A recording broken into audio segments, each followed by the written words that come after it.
Hola, ¿cómo están? Espero que se encuentren bien. El día de hoy vamos a ver un tema que se llama... El día de hoy vamos a ver lo que es el Strobe Statement, siguiendo con esta explicación de los diferentes de las diferentes guías para publicar resultados, ¿no? Como pueden ver, se meten aquí a la parte de strobe-statement.org y aquí vamos a poder ver los diferentes documentos, ¿no? De hecho, los va a llevar a esta página y ya de aquí se van a esto. ¿Qué es lo que es Strobe, no? Strobe es una guía, como lo es APA, como lo es Consort, que lo que nos permite es precisamente establecer los lineamientos para la publicación de estudios analíticos u observacionales meramente, ¿no? Prácticamente se enfoca en los estudios observacionales. ¿A qué se refiere con esto de los estudios observacionales? Pues bien, se refiere principalmente a estos estudios que no buscan como una experimentación o como un CRT, ¿no? Básicamente se enfoca en tres tipos de estudio que vienen siendo como los transaccionales, vienen siendo los estudios de cohorte y los estudios de caso control principalmente. Ustedes ya saben cuáles son las diferencias de esto, pero igual de manera muy breve lo vamos a ver, ¿no? ¿Qué significa Strobe? Significa Statement the Reporting of Observational Studies in Epidemiology. Obviamente está hecho más para estos estudios con grandes poblaciones en donde analizamos ciertas características pues bueno, la traducción sería como el fortalecimiento del reporte de los estudios observacionales en epidemiología, ¿no? Es muy de la medicina, es muy del área de la salud. Entonces, estos estudios, pues bueno, nos van a ayudar en este sentido. Si se meten aquí a Strobe, a los checklists, por ejemplo, vamos a ver cómo ya hay una serie de checklists que nos permiten identificar qué es lo que debemos ir redactando, ¿no? Aquí está como el general para reportar los estudios de cohorte, los de caso control o casos controles y los estudios transaccionales o transaccionales.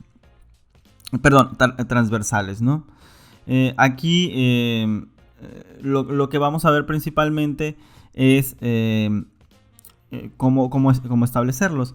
Ahora recuerden que un estudio de cohorte pues es tener dos poblaciones, identificar dos poblaciones, una en el que presenta una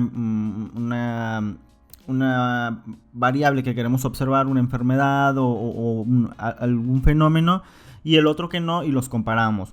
El estudio de caso control es similar, solo que aquí queremos ver entre estos dos grupos algo en específico, identificar qué sucedió en uno que no sucedió en el otro. Y en los estudios pues transversales son los que ustedes conocen bastante bien, ¿no? Es decir, observamos qué está pasando en una población o en una muestra en una cuestión como muy específica, una variable, enfermedad, cualquier variable, y observamos como sus características, ¿no? O observamos si alguna de estas variables o una serie de variables pues están más presentes que otras.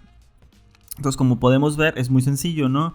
Ya como lo hemos visto anteriormente tanto en APA como lo hemos visto en Consort, pues bueno, nos dan una serie de recomendaciones. Ellos le llaman una serie de recomendaciones para esto.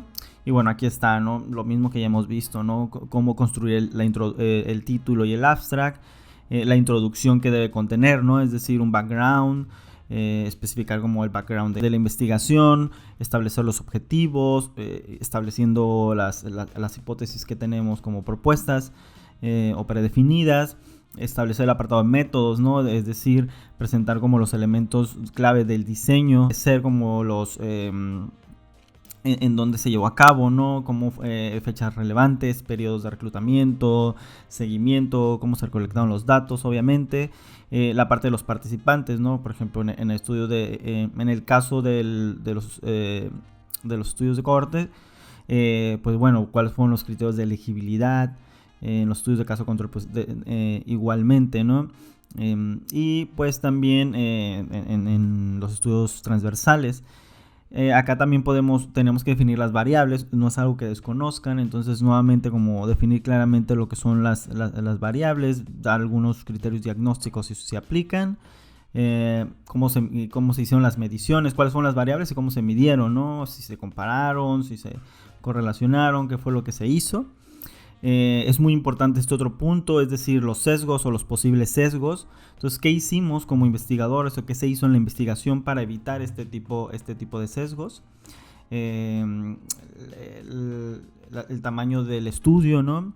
Es decir, cómo el tamaño del estudio, de la muestra fue abordado, y obviamente explicar las variables cuantitativas, ¿no? Aquí también tiene que ser importante que partamos ya de supuestos teóricos ya revisados, o en su defecto nosotros aquí haríamos una contrastación teórica, ¿no? Aquí podemos ver algún tipo de análisis estadístico ya más profundo, ¿no? Como las ecuaciones estructurales. En este caso, si no tenemos como descrito esto, armamos el modelo, ¿no?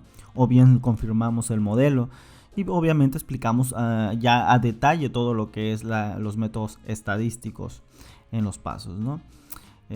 También el área de resultados, que es el área que nos interesa mucho aquí, pues obviamente el número de participantes en cada estudio o en cada grupo, los datos descriptivos, como ya lo hemos visto en APA anteriormente, los resultados, los datos que nos arrojan de manera como muy sintetizada, o más bien muy concreta, y obviamente dar aquí los principales resultados, ¿no?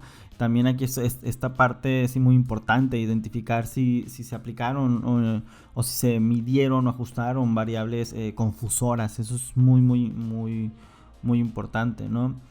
Ver si se hicieron análisis alternos. Acuérdense que a veces tenemos como un análisis general, pero vemos información como muy interesante que puede estar impactando en lo que nosotros queremos responder, y eso se puede hacer siempre y cuando se explique. Entonces aquí también se puede hacer. Y obviamente finalmente nos vamos a la discusión. En la discusión vemos los resultados clave, cuáles fueron las limitaciones, la interpretación, no literal de los datos así tal cual, ¿no? Sino un poco de lo que hemos encontrado en general, ¿no? Respecto a nuestros objetivos, nuestras hipótesis, es decir, que se ha encontrado en otros estudios, que nuestros datos o nuestra información, qué líneas de evidencia empírica están soportando. Y por último, pues obviamente lo que viene siendo los fondos que se han obtenido, el apoyo que se ha obtenido, ¿no? Entonces, si se fijan, no es ajeno a otro tipo de lineamientos o de supuestos o recomendaciones que debemos seguir. Y bueno, yo creo que también les podría ayudar a identificar cómo estructurar su documento, ¿no? Entonces, esto sería, si se fijan acá, pues ya si hacen cada uno de los estudios específicos, pues bueno, les pueden como poner de manera muy concreta si es un estudio corte, casos controles o transversales. Pues bueno, ya tendrán aquí específicamente lo que pueden poner. Yo la verdad es que no me he basado mucho en Strop, pero cuando lo he visto me parece muy sencillo, y la verdad es que me parece muy apegado a otros lineamientos. Entonces me parece que les puede ser de ayuda incluso para comprender cómo estructurar sus resultados también. Y pues bueno, espero que esta pequeña explicación les sirva para meterse a los formatos, darles una revisada y puedan rescatar de ellos lo que pueda ser mejor para ustedes. Incluso en algunos casos sí pueden llegar a utilizarlo, ¿no? Si, en área muy clínica sí se los pueden llegar a solicitar. Pero bueno, yo más que nada quería que vieran como los puntos que los pueden llevar y ver cómo estructurar también el apartado de resultados. Y bueno, esto sería la explicación de este tema. Espero que les sirva, espero que les ayude, yo creo que sí. Y sobre todo espero que se encuentren bien y espero verlos pronto. Nos vemos, cuídense mucho, bye.